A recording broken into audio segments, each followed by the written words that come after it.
Good afternoon. This is Raney Bench, Executive Director for the Mount Desert Island Historical Society, and I'm pleased to welcome you to the first of our Chebacco Chats, Season 4. This is episode 10, continuation from the spring Chebacco Chats, where we had started out talking with Chebacco authors from our 2023 edition of the Maritime Chebacco. And I'm really excited to be able to start us back off here this fall. Chebacco Chats uses a webinar format. So if you have questions or comments that you'd like to submit at any point during the presentation, feel free to share those in your chat or in the question and answer feature, and we'll have a chance to get to those towards the end. We will also be recording this session, and so it will be available through our website and our YouTube channel about a week after airing. Today, we're talking to Cipperly Good, the Richard Saltonstall, Curator of Maritime History at the Penobscot Marine Museum in Searsport, Maine. Cipperly is the author of Ralph Stanley, A Master of His Trade, which appeared in this year's edition of Chebacco. Some of you may remember that last year we hosted a collaborative Chebacco chat with the Southwest Harbor Public Library that was really focused on Ralph's legacy. And that was aired in March of 2022, and we'll have the link available through the chat. And so you can also go back and watch and learn that more, or learn more about Ralph if you're interested. But today we're really going to focus very much on Ralph as a boat builder and his influence and his career in that capacity. We know that he was also a gifted storyteller, author, musician, and woodworker. So there's so much to be able to talk about and celebrate when we talk about Ralph Stanley. But today we're going to focus just on that portion of his career. But I would definitely encourage all of you, if you have a chance and haven't seen it already, to revisit that March 2022 Chebacco chat where we explore more about him. So Cipperly, welcome. I'm excited to have you with us. I'm going to share my screen, and we can get started. So you had an opportunity to work with Ralph, certainly more than I ever did, through your role at the Penobscot Marine Museum. So tell us a little bit about Ralph Stanley and his connection to the Penobscot Marine Museum. Well, Ralph was a longtime contributor to our history conferences on a variety of topics, ranging from the maritime history of Mount Desert Island to W.H. Ballard's 1930s to 1950s photographs of the Maine coast to wooden boat building. Truly just prolific. He was a frequent speaker at our speaker series at the museum, again on topics such as rum running, the mackerel schooner Augusta E. Herrick, and most memorably during the pandemic, his favorite family stories from the book The Stanleys of Cranberry Isles and Other Colorful Characters. But most importantly, he was a member of our board of trustees and served on our collections committee, ensuring that we collected the most important parts of Maine's maritime history. Excellent. In the article that you wrote about Ralph, you talk about, or you refer to him as one of the last wooden boat builders in our region. So tell us a little bit about the history of wooden boat building and why so few people are still working in this medium. So ever since people were here on the coast of Maine, they were building their boats out of wood. Maine's white pine was perfect for masts and frames, our oaks and cedars for ribs of boats, and our hackamattack for the natural crook knees. Maine dragged its feet on transitioning to steel-built ships, with the exception of Bath Iron Works. Despite our long tradition of wooden boat building, fiberglass boats have become the norm for boat building today. In the age of mass production, wood doesn't conform. By this, I mean that although wooden boats can be built on the same boat building form or jig, two pieces of wood are the same and will flex and warp in different ways, creating a unique boat every time. Boat builders like Ralph had an eye for wood, as one of his, the 2015 documentary title implies, and he could pick out the best piece of wood for each part of the boat, which was an amazing skill. Fiberglass, on the other hand, could deliver almost the same exact boat every time. The plugs and molds could be created from templates to which the fiberglass fibers could conform. Boat owners, whether commercial fishermen or recreational boaters, appreciate fiberglass as relatively easy maintenance. There's no need to worry about scraping and painting the hull every spring, swelling up with the hull planks, etc. in the spring like a wooden boat. And fiberglass holds up for years on end, as attested to the ones from the 1970s still going strong with the original hull materials. Some lobstermen appreciate the way a wooden lobster boat rides on the waves and swells, as the wood flexes and bends to reduce the jarring effects, but this hasn't been enough of a reason to stick to wooden boats for most folks. You mentioned a term I wasn't familiar with in there, which was hackmatack. What is that? Hackmatack, tamarack, or it's when larch. Oh, okay. This So the it's- species. Yeah. Okay. And so those sort of softwood species were generally preferred for wooden boat building? Yeah, I mean, the white pines just make amazing masts. Mhm. And then for the planking, again, you want that softwood, whereas the hardwoods like cedar's not sorry, like oak, Mhm. can hold their form much better. Okay. Thank you. Yeah.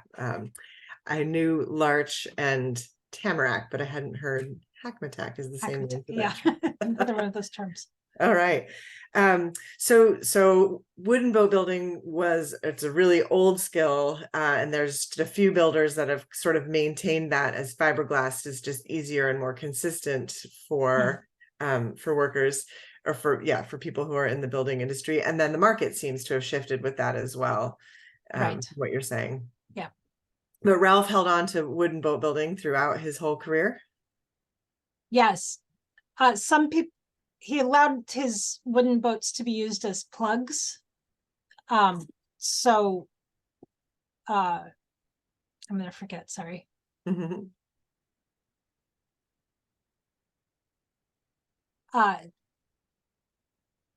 Sorry, another boat builder from MDI was able to make a plug from Dictator, which was Ralph's friendship sloop, and then some of his wooden lobster boats. So you can have Ralph's form Mhm. in a fiberglass model. Interesting. I think it might have been Bunker and Ellis, but don't quote me on that. I think you mention it in the article too, so people could double check there. But yeah, just the concept of being able to use the plug means it's a model that it's the fiberglass is based around. Is that what that Right? So basically, they're laying the fiberglass on Ralph's boat and then creating the mold. So you grease up the boat, put on the fiberglass, pull the mold off of it, and then you can build from that mold. Very cool. Thank you. Yeah. I love this picture taken by Craig Milner, who wrote a little just sort of recollection in honor of Ralph for this edition of Chebacco called Making Shavings. And so he obviously built for decades a variety of different kind of boats. You mentioned that he had built the sloop and lobster boats. And so, he's here as a lifelong resident of Southwest Harbor on MDI, but he's building these relationships with the Penobscot Marine Museum. And then he also had his skills recognized regionally and nationally. So can you talk a little bit about how he was recognized outside of our region and our area, and why, and what resulted in that? Yeah, Ralph learned by watching other old-time builders work, but he had to watch them. They weren't going to tell him verbally. Ralph was different. He never gave away his secrets, but he allowed himself to be interviewed by various scholars, such as Dick Lunt, who wrote his dissertation, Lobster Boat Building on the Eastern Maine Coast, a comparative study, and by various other people like Craig Milner, Roger Duncan. He was willing to be interviewed, And he was willing to give talks, of course, at all these museums and libraries. So because he was allowed himself to be interviewed, you can see books, documentaries, and articles about Ralph. So that puts him out there. That caught the eye of the US Navy, who, when they were rebuilding the USS Constitution in 1997, the captain called Ralph to come down and assess whether the warship could still carry sail. Ralph said, "Yep, looks like it still can." So he was respected by the US Navy. And then in 1999, the National Endowment for the Arts, through their folk and traditional arts program, recognized Ralph as one of the last practitioners of wooden boat building, which fiberglass and more modern material construction had superseded. By that point, Ralph had built around 70 traditional boats, from commercial fishing craft to pleasure boats. He was well known in the friendship sloop circles for restoring old sloops and building new ones based on his own designs. Based on the output, the NEA awarded Ralph a National Heritage Fellowship for being a master artist who, quote, has contributed to the shaping of our artistic traditions and to preserving the cultural diversity of the United States.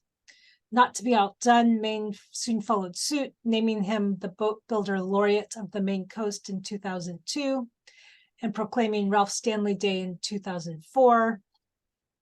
In 2007, the Historic American Engineering Record, or HARE, which is housed at the Library of Congress, documented his 1960 lobster boat, Seven Girls, and his 1978 lobster boat, Rita Ann, with measured drawings and photographs so that present and future generations can study the evolution of the boat design and appreciates Ralph's contribution to the craft of wooden boat design. So again, he allowed his designs, not his designs, but his boats to be measured so it's available on a national stage. So just willing to put himself out there and to be a mentor. It's so interesting to have had like this article and this conversation with you, because my son was in a regatta last weekend and he rode in the Rita Ann as like, while because he was waiting to tag into different sailboats, and so I didn't realize that she was still here in Southwest Harbor, and so I was like, oh, that was so great. I almost took a picture for today, but Yeah. I didn't. Yeah. And so Ralph had a home on Clark Point Road in Southwest Harbor. Is that where his workshop was and where he predominantly built boats, or did he have other locations? I think there was an earlier location within Southwest Harbor. I believe he was building out of the family home. But then the Clark Point, became the home base, I think, predominantly. Yeah. But I think the shops have moved around. This is maybe an unfair question, but just to ask, because I'm curious, like, because he was sharing so much of, or allowing access to himself and to his plans and to his measurements, do you think it was because he knew that he was among the last boat builders, or because he appreciated interest in his craft? Like, do you have any sense for why he might have been more open than some of his own mentors were, or than maybe some of his contemporaries? I don't know, but I suspect that he could see it was a dying art, and just wanted to make sure that someone knew. Of course, his son Richard has taken up boat building, went to the boat school up in Eastport. There was an article I read that Ralph was, maybe never taught at the boat school up in Eastport, but sounds like he was often there. So sharing that knowledge with his kids and with other up and coming boat builders. So Great. So how were these designs? You talked a little bit about the Friendship sloop and his lobster boat styles. How how are these different from other boat builders who might be making friendship sloops and lobster boats or other sort of regional designs? Yeah, so if you could think of the Jones Porter, so further down the coast, those are narrow, longer boats with a skeg or a keel attached to the bottom. He was building in the Down East lobster boat, which is beamier, and the hull has a nice curve down to the keel. The Jones Porter could go fast and weather the offshore waves, as opposed to the Down East boat that rode the swells of the bay, whether it was Frenchman's Bay or Penobscot Bay, better. And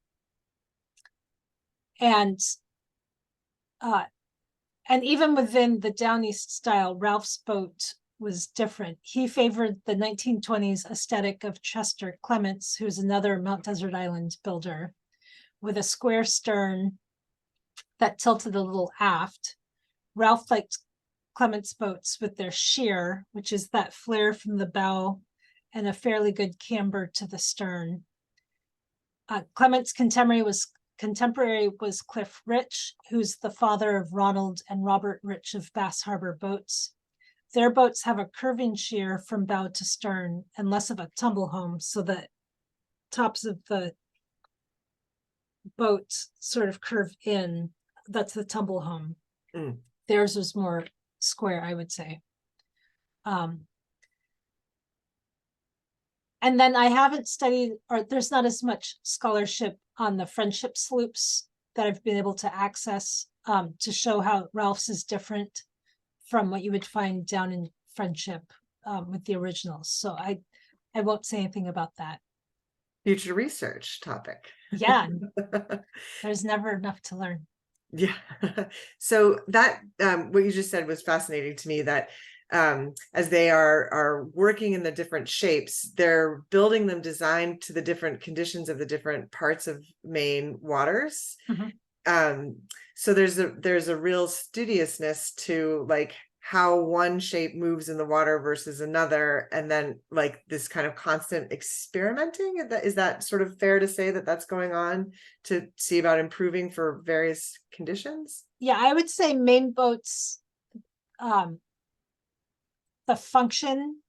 form follows the function. So you want a boat, it started out as these double-ended pea pods or double enders for rowing to get into these nooks and crannies. Those, you add an engine, so you've got to change the shape so it becomes a pumpkin seed, they said. And then, they fiddle with the design some more, and you get the Jones Porter and the Downeaster. So very much they're seeing what works. Is it balanced right? These are working boats, so they've got to. It's not just aesthetics. So the fisherman has to feel safe, feel like it rides well, has to be enjoyable, because it's their workout horse. So really important. Right. And depending on where you are, exposure to more open ocean or to different kinds of currents or a river outlet coming in will change the nature of where you're fishing and the how you're what the water conditions are, I would imagine. Yeah, and I can tell you, sailing up in Searsport, sailing is totally different than down in Idaho Bay. You can feel those swells. So you have this really interesting quote from Ralph that I didn't fully understand until now that we've just had this conversation, where he talks about the ride of a fiberglass boat versus a wooden boat, and how he was watching one slip around on the surface of the water, and the way the challenge that the fisherman was having in sort of manipulating the boat in the conditions, and how observant he was in terms of what was working in the form of that boat and what wasn't. And I thought that now, especially, I thought it was an interesting quote, even though I didn't fully understand it. But I think I'm excited to go back and revisit it now that I have a little better understanding. Yeah, if your boat feels good to the fishermen, then they'll come back for another one. So you definitely want to, appeal to their sensibilities. And you can change a custom boat. You can change the height of the working surface of the deck based on how tall or short the lobsterman is, if you're left-handed, right-handed. So that's the beauty of a custom boat, is it's built specifically for that person. Yeah. So you had an opportunity to work with Ralph over the years. What are some of the lessons that you feel like you've learned from him that you're going to carry forward, or that you want to make sure other people know as a curator who's sort of interpreting all of this for the general public? Yeah, Ralph was just an amazing storyteller. And so he taught me above all else that we need a good story to bring the objects alive. He did a whole talk on a painting we have of the Augusta E. Herrick. And it's a beautiful piece of art, yes, but he was able to look at the boat design to help us discover the history of mackerel fishing, and what it means to be a highliner, to be a successful fisherman. And so the object becomes the means for telling the story. And that was just his great gift. And he was researching to the end. There were still questions coming, up until the last couple of months. So his quest for knowledge, relentless thirst to get to the bottom of a mystery. He found record of a ship built on Thompson Island. That was, the owner was from Searsport, and he just wanted to know, why did the Searsport sea captain go to Thompson Island? And so we know that J.C. Nichols married the daughter of the shipbuilder. Did they meet before he commissioned the ship or after? All these stories, and he wanted to know the gossip. He wanted to know the story. So we'll never know, but that relentless quest for finding was just amazing. And he was a legend. I mean, he's nationally recognized, and I just felt so privileged to know him. But he was so approachable and was willing to share his knowledge. And so not to get sidelined or shy approaching our legends, if they're like Ralph. Not everyone, is going to let you approach, but at least ask questions, so yeah, I guess to be approachable, even if we think we're high and mighty. So he was actually your point about sort of how active his mind was right up until the end of his life and his curiosity. I wrote an article for the 2022 edition of Chebacco on canneries and spent quite a bit of time with he and Marion, his wife, talking about the cannery in in Southwest Harbor, which was just down the road from where they lived. And Marion had lived there as a child in the company housing, and I offered to help edit the article and fact check it after I had finished it, and he caught the tiniest little mistakes. And I had the mistake of the cannery owner's name wrong, and he immediately caught that. And I was just amazed at how closely he paid attention to the little things that were in that story. And then we had hoped that he would be able to contribute an article directly to the Maritime edition, probably reprising something he had done for previous, either for you or he was on the board of the MDI Historical Society as well, and wrote for Chebacco for many years. And so he was really active in trying to catalog all the different boats that had been on the waters here up until World War II and through that era. And so I know that was another project that he was continuing to work on, was trying to dig out the names of those different boats that were here in our region. Yeah, he really wanted us to start our own history journal. And so, maybe someday we can do that, in honor of him. But yeah, he just, right, like you said, so voracious in his research that he could knock out these articles where maybe I can't as quickly. Yeah. So we just have a couple minutes left in our conversation, but I would just encourage for those of you on the webinar and watching today live to please go ahead, and if you have any questions for Cipperly or comments or stories that you want to share, to please go ahead and post those in the chat or the question and answer features, and we'll have a chance to get to those at the end. So just in terms of sort of two last questions to wrap up before we see if the audience has any. If somebody wanted to see any of Ralph's work, where would they be able to go? I just mentioned that the Rita Ann is still in Southwest Harbor, which I didn't know until last week, but where else might they go to see more of Ralph's work? Yeah, so if you want to see his boats out in the wild, go to a Friendship Sloop Society gathering or watch them out fishing in Frenchman's Bay. His boat plans, like I said, are available online at the Library of Congress's Habs Hair Records database. His published works can be found at the Southwest Harbor Public Library or through interlibrary loan.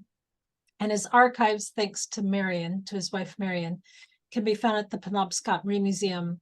She just donated his research files as well as transcripts of his many talks. They can also be found at the Southwest Harbor Public Library's online database. Excellent. And what do you think Ralph's lasting legacy is going to be?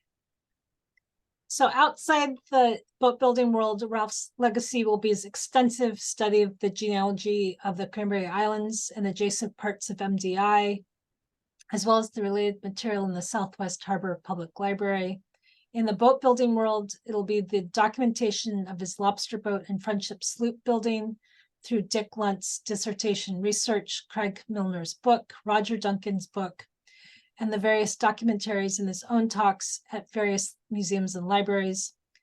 And that although his wooden boats might not last forever, thanks to the Library of Congress, we have the designs. And thanks to Jarvis Newman, that's who we were thinking of, created a plug of Ralph's Friendship sloop Dictator and others who created plugs from his lobster boats. His designs will live on in some form in fiberglass boats. And to all the boat builders he mentored who will carry on his legacy, we have them to thank. Beautiful.